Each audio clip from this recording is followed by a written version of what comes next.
My niece wouldn't touch her birthday cake. That was the first thing I noticed. 7 candles, pink frosting with little sugar flowers that my sister-in-law had spent 2 hours making, and Hazel just sat there with her hands folded in her lap, staring at the plate like it might bite her.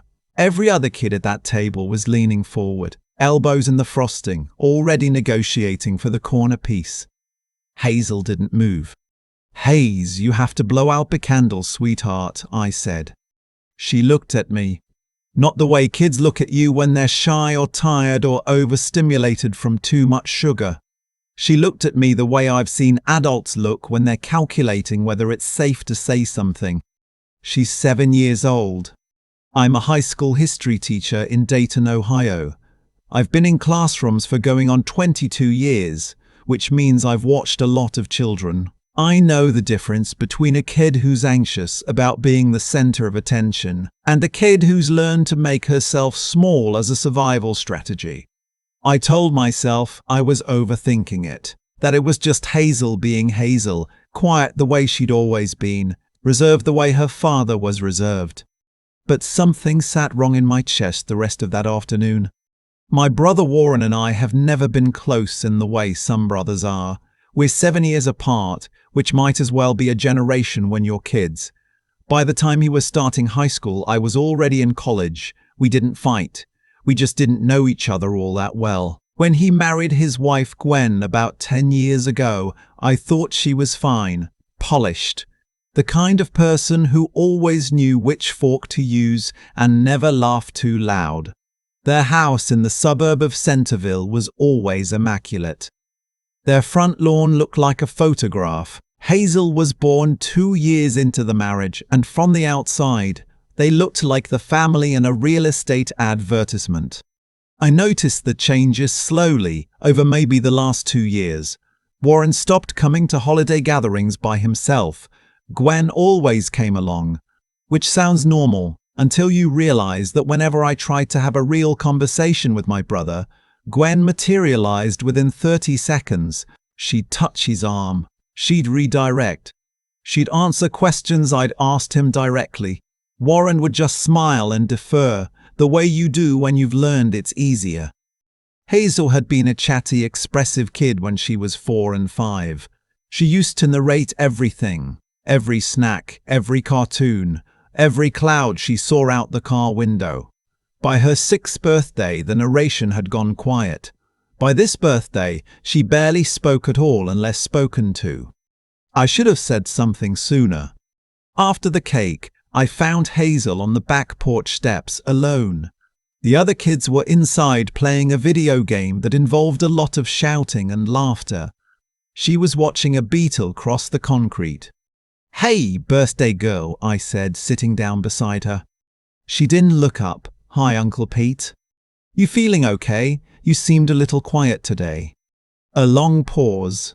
The beetle reached the edge of the step and reconsidered. "I'm okay." "You sure? You didn't really eat your cake? That was a lot of sugar flowers your mom made." Something moved across her face, just for a second. "She made those for the party," Hazel said carefully. "Not for me." I didn't know what to do with that. I filed it away. "Is there anything you want to do for your birthday? Just you and Uncle Pete? We could go to the science center or—" Uncle Pete. Her voice was very small. She was still watching the space where the beetle had been. "Do all houses have a room that's just for being in trouble?" The back of my neck went cold. "What do you mean, Bug?" "Like a room where you go when you've been bad, a room that's just for that." I kept my voice steady with some effort. "No, Hazel, not all houses have a room like that." She nodded slowly, like she was processing information that changed something she'd believed. Then Gwen appeared in the sliding glass door. "Hazel, come say goodbye to your friends, they're leaving." She looked at me with a smile that didn't reach her eyes. "She doing okay? She gets overwhelmed with the noise sometimes." "She's great," I said. Gwen put a hand on Hazel's shoulder and steered her inside. Hazel didn't look back at me. I drove home that night and sat in my car in my driveway for a long time, a room that's just for being in trouble. Kids say strange things. Kids misinterpret things. Kids hear something at school and repeat it without context, and adults panic unnecessarily and cause more harm than good. I know that. I've watched it happen with well-meaning parents who rush to conclusions. I've been trained on mandatory reporter protocols every year for 2 decades. But I also know what I know. I started watching more carefully. I made excuses to drop by Warren and Gwen's neighborhood. I drove past their house on a Tuesday evening and noticed the blinds in the basement windows were covered with something dark, not curtains, something that had been taped or nailed. I told myself it was blackout panels for a home theater. The following weekend, Warren called to ask if I could watch Hazel for a few hours while they ran errands. I said yes without hesitating. She was quiet when I picked her up. She sat in the back seat with her hands in her lap and looked out the window. I took her to our favorite diner, the one we used to go to when she was small and would order silver dollar pancakes and eat exactly 3 of them and declare herself full. She ordered orange juice and toast, barely touched either. "Hazel," I said eventually, "can I ask you something and you don't have to answer if you don't want to?" She looked at me, that same careful calculation. "The room you told me about, on your birthday, the trouble room." Her whole body went still. "You don't have to tell me anything you don't want to," I said. "But I want you to know that whatever you tell me, I'm not going to be upset. And it's not going to get you in trouble. Not with me." She looked down at her toast. For almost a full minute, she said nothing. Then, in a voice so quiet I had to lean forward to hear it, "It locks from the outside." My coffee cup was in my hand. I set it down very carefully because I didn't trust myself not to drop it. "The trouble room," I said. "It locks from the outside." She nodded, still not looking at me. "How often do you go there, Hazel?" "When I'm bad." "What do you do to be bad?" She thought about it. "Last time I cried when Daddy was on the phone. Mommy said I was embarrassing." A pause. "Before that I spilled juice on the floor." She said this the way you'd describe a weather forecast. Matter of fact, completely normalized. That was the part that hit me the hardest, not the details themselves, but the way she delivered them, as though this was simply the known order of things. I managed to get through the rest of the visit without letting her see what was happening in my chest. I brought her home. I smiled at Gwen. I said goodbye to my brother. I got back in my car and I sat there for a minute and breathed. Then I drove directly to the Dayton Children's Services office and walked in the front door.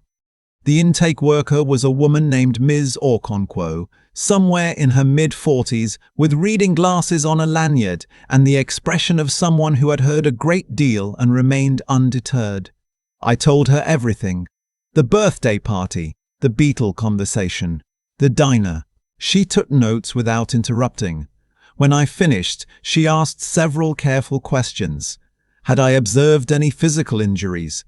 Had Hazel said anything about being hurt physically? Was she attending school regularly? "She's in 2nd grade at Jefferson Elementary," I said. "As far as I know, she goes every day." "I want to be clear with you about something," Miss Okonkwo said. "What you've described, isolation as punishment, confinement in a locked room, is reportable, and we will investigate. But I also want you to understand that investigations take time, that families respond in ways that can complicate things, and that the child's safety during the process is our primary concern. Is there any reason to believe she's in immediate physical danger?" I thought about it honestly. I don't know. I don't think so. But I don't know what happens in that room. She nodded. "We'll open a case. A caseworker will be assigned within 48 hours. I'd like you to not contact your brother or sister-in-law about this conversation." "Understood." "And Mr. Callahan." She looked at me over her glasses. "You did the right thing coming in." I didn't feel like I'd done the right thing. I felt like I'd set a timer on something that couldn't be undone, and I had no idea what it was going to blow up. The 48 hours were the longest of my life. I went to work. I taught my classes. I ate food I couldn't taste. I slept maybe 3 hours each night and spent the rest of it on my phone reading about childhood emotional abuse, about confinement as punishment, about the long-term neurological effects of unpredictable threat environments on developing brains. The research was not reassuring. On the third day, I got a call from a caseworker named Mr. Delgado. He told me he conducted an initial home visit. He was careful, professional, and told me almost nothing except that the case remained open and that he'd be following up with Hazel's school. I called my brother that night. I don't know why. I told myself it was to check in, to seem normal, to not tip anything off. But the truth is I needed to hear his voice and try to find the person I grew up with underneath whatever he'd become. He sounded fine. He asked about my classes. He mentioned they were thinking about replacing the deck in the backyard. He sounded like someone without a thing on his conscience. I asked him offhand how Hazel was doing. Good, he said. She had a little incident at school, apparently cried in class, and the teacher called home. But you know Hazel, she's sensitive. We're working on it. Working on it how? I asked. A brief pause. Teaching her appropriate ways to handle emotions. Kids need structure, Pete. They don't benefit from being coddled. I said something neutral. We said goodbye. I hung up and stared at my kitchen wall for a long time. The school called me 6 days later. Not me specifically. They'd gotten my name from the Children's Services file as a family contact. Hazel's teacher, a woman named Miss Fortunato, had flagged a concern after Hazel told her during a quiet reading time that she didn't want to go home. When Mrs. Fortunato asked why, Hazel had said, "Because I'll have to go to the room again." I wet the bed. That was a Wednesday. By Friday morning, a Child Protective Services supervisor and a detective from the Montgomery County Sheriff's Office had executed a home inspection. I wasn't there. I found out afterward in pieces from Ms. Okongwo and later from the detective. What they found in the basement of my brother's house was a room that had been converted into what Gwen had reportedly called a calm-down space. It had a deadbolt on the outside of the door. There was no light switch on the inside.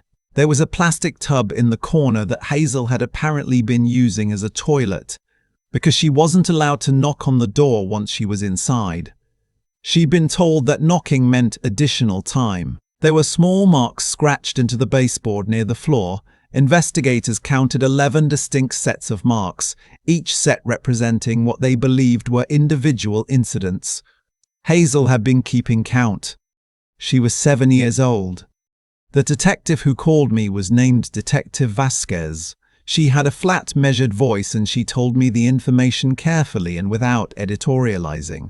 I appreciated that. I also completely fell apart the moment I ended the call. I sat on my kitchen floor with my back against the cabinets and I thought about every family gathering over the past 2 years. Every time I'd thought she's just quiet, some kids are quiet. Every time I'd noticed something and then talked myself out of noticing it, I thought about that beetle on the birthday steps, and Hazel's voice, and the matter-of-fact way she'd described being locked in the dark for spilling juice. 11 times, at minimum. Warren and Gwen were taken into custody for questioning that Friday. Gwen was arrested on a charge of child endangerment. Warren was arrested for the same. Hazel was placed in emergency foster care with a family in the Oakwood area, people trained specifically for this kind of emergency placement. Ms. Okonkwo told me she was physically unharmed. She told me Hazel had asked when the social worker came to get her if she needed to bring anything. The social worker had told her she didn't need to bring anything. Hazel had said, "Okay, can we go now?" That detail gutted me. The readiness of it, the way a 7-year-old could pack up her willingness to leave with nothing and just go, because anywhere was better. The next month was a demolition. My parents, who live in a retirement community outside Columbus, were devastated in different ways. My father went quiet in the way he does when something exceeds his capacity to process. He just went very still and stayed that way. My mother cried for a week and then pivoted into a kind of fierce, practical grief that I've always associated with her. She started calling lawyers, asking questions, researching foster care and kinship placement options. She blamed herself for not seeing it. I told her the same thing I was trying to tell myself, that abusers control information, that isolation and normalcy are the tools of the trade, that we couldn't have known what we weren't allowed to see. Warren hired a defense attorney, a man who specialized in what he called family discipline cases, which was a phrase that made me want to put my fist through a wall. The defense strategy was that the calm-down space was a legitimate parenting technique, that Hazel was a child with emotional regulation difficulties, that the measures taken were appropriate responses to documented behavioral challenges. They produced a pediatrician's note from a doctor I'd never heard of, in a practice 40 minutes from their house, describing Hazel as having oppositional tendencies and recommending structured environmental limits. I gave my own statement to the prosecutor's office. I told them about the birthday party, about the diner. I told them every word Hazel had said to me, in order, as exactly as I could remember it. The prosecutor, a younger man named Mr. Abernathy, was thorough and direct. He told me the scratches in the baseboard were significant. He told me the absence of an interior light switch was significant. He told me that Hazel's statements to her teacher, made before she had any reason to believe anyone was investigating, carried considerable weight. Gwen took a plea agreement 4 months into the process.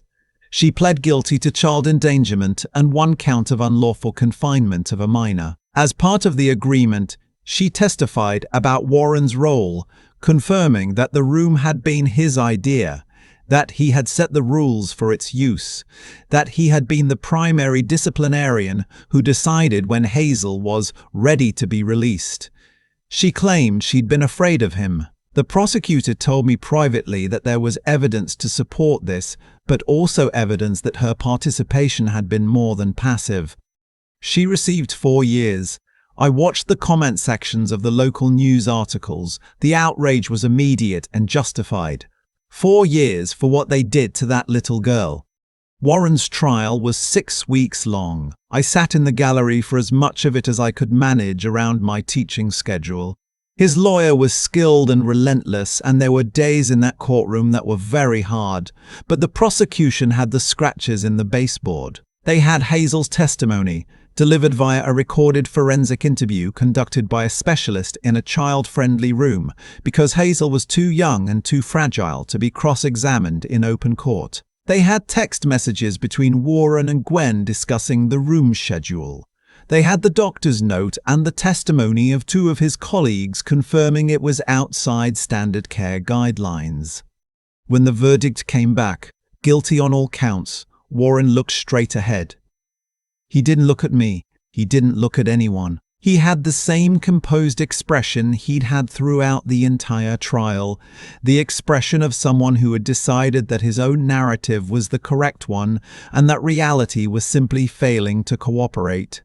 He was sentenced to 11 years. The judge, a woman who had been on the bench for over 2 decades, said something I wrote down that night and have kept. The deliberateness of your actions, the systematic nature of the harm, and your evident belief that what you did was justifiable are what concern this court most. You did not lose control. You constructed a system. That is what we are sentencing. I was approved as Hazel's kinship foster placement 8 months after her removal from the home. The process had been what Ms. Okonkwo warned me it would be: background checks, home inspections, a psychological evaluation, parenting classes, meetings with Hazel's therapist. I went to every appointment. I redid my 2nd bedroom. I bought a nightlight, 3 of them actually, different ones, because I wasn't sure which kind she'd want. The social worker brought her on a Thursday afternoon in November. Hazel stood on my front step with a backpack and a stuffed elephant that she'd had since she was 3. She looked at my house, then at me, then at the house again. "Is there a basement?" she asked. "There is," I said, But it's not finished. It's just the furnace and some boxes. We can look at it together right now if you want, so you know exactly what's in it." She thought about it. "Okay." We went down together, lights on, and she walked around the entire space and looked at everything. The furnace, the boxes labeled in my handwriting, the single bare bulb with a pull chain that lit the whole room. She reached up and pulled the chain herself, turning the light off, then on again. Then she went back upstairs. "Okay," she said. "I'm okay." The first weeks were hard in ways I hadn't fully anticipated. Hazel woke up at night, sometimes crying, sometimes just sitting upright and completely silent in a way that scared me more than the crying. Her therapist, Dr. Mina OC, explained that her nervous system had learned to treat quiet as suspicious, that silence might mean someone was coming, that darkness was associated with consequences, that ordinary comfort objects hadn't yet been calibrated as safe. "Trust takes longer to build than you think, Dr. OC told me, and it builds in smaller increments than you want. Your job right now is repetition. Predictability, showing up the same way every time." I learned to knock before entering any room she was in. I learned to tell her in advance when plans were changing, even small things, when dinner would be ready, if I'd be home late from a school event, when I needed to make a phone call. Predictability was the architecture of safety. I became a person who narrated his schedule out loud to a second grader, and it was the most important thing I've ever done in my life. She started talking more around the third month. Small things at first. Observations about the neighbor's dog. Questions about what I was cooking. Then one afternoon she came into the kitchen while I was grading papers and sat down across from me and said, "Uncle Pete, my teacher said I was creative today." I put my pen down. "Yeah? What did you make?" "A story about a girl who finds a door in a tree that goes somewhere safe." She paused. "Miss Fortunato said the imagery was sophisticated for my grade level." "Well," I said, "Miss Fortunato is right."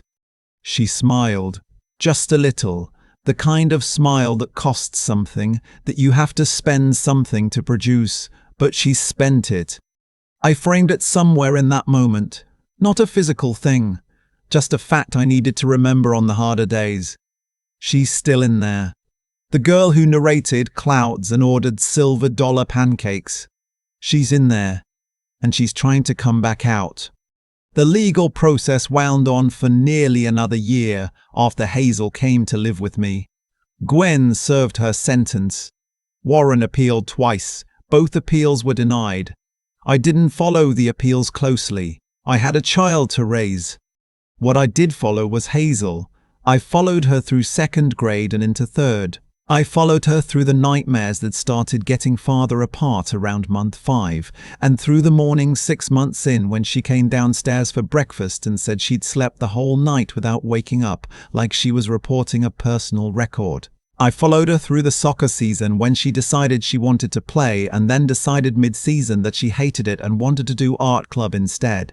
And I let her quit because the ability to change her mind without consequence was something she needed to practice. I followed her to Dr. Grangeu OC's office every Tuesday afternoon for going on 2 years. I followed her to the kinship adoption hearing 14 months after she moved in. The courtroom was smaller than the one where Warren had been sentenced. The judge was a gentle, matter-of-fact man who spoke directly to Hazel like she was a full participant in the proceedings, which she was.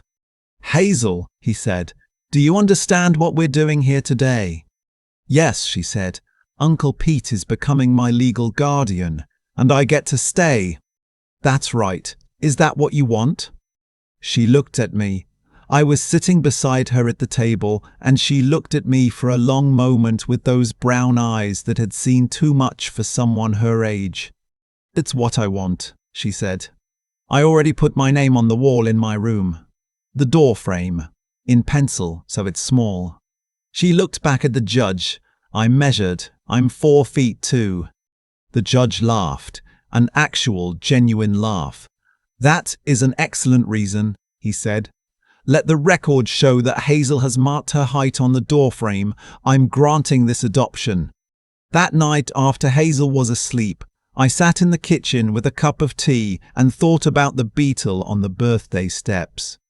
About the careful, calculating look she'd given me at 7 years old, trying to determine whether I was safe. About the room with no light switch and 11 sets of marks scratched into the baseboard. And I thought about what Dr. O.C. had said to me once, when I was in one of the bad patches, circling the same guilt I always circle. Why didn't I see it sooner? Why did it take so long? What did I miss? She'd listened to me and then said simply, "You went in the diner and you asked." A lot of people don't ask. They notice something and they file it and they let it go because asking is hard and the answer might be harder. You asked. I think about that a lot. The asking. There are children in quiet houses all over this country performing versions of what Hazel performed, making themselves small, normalizing the abnormal, learning which questions are safe and which ones will cost them. They don't look the way we expect abused children to look. They look like quiet kids, reserved kids, kids who spill their juice very carefully.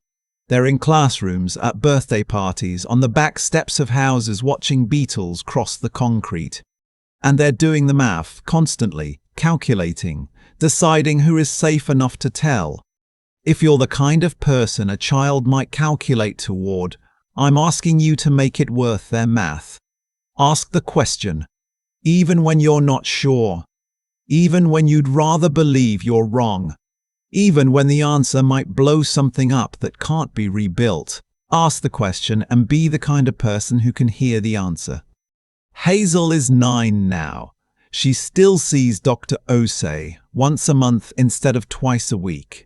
She has a best friend named Cora who comes over every Friday after school, and they spread craft supplies across the entire kitchen table and make elaborate things I don't have names for. She's 4'5". She measured again last month, standing on her toes to reach the pencil mark from our first measuring, laughing when she realized she'd beaten it by 3 inches.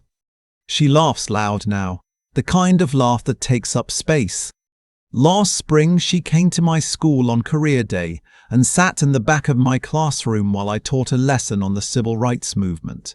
Afterward, on the drive home, she was quiet for a while. Then she said, "Uncle Pete, I think I want to be a teacher." "Yeah," I said. "Why's that?"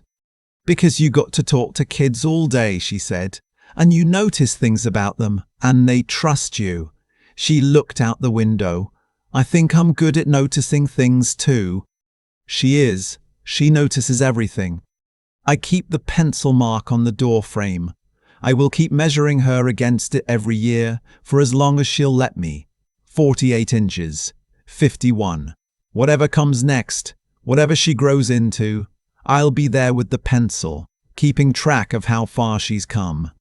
I keep coming back to the beetle on the birthday steps, Hazel watching it cross the concrete while every other kid was inside laughing, and me sitting down next to her not entirely sure why, just something that pulled me there.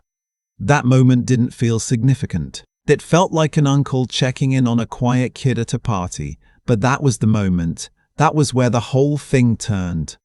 I've thought a lot about cause and effect since then. Not in any abstract, philosophical way, just in the plain, practical way you think about it when you've watched a chain of events unspool over 2 years, and you can trace every link back to a single choice. I asked. That's the link. I sat down and I asked, and everything that followed, the caseworker, the investigation, the courtroom, the adoption hearing, the pencil mark on the doorframe, every bit of it flows from that one decision to not walk back inside and let it go. What I didn't have back then was certainty. I want to be honest about that because I think people imagine that doing the right thing comes with some kind of internal clarity, some obvious signal that tells you this is the moment, act now.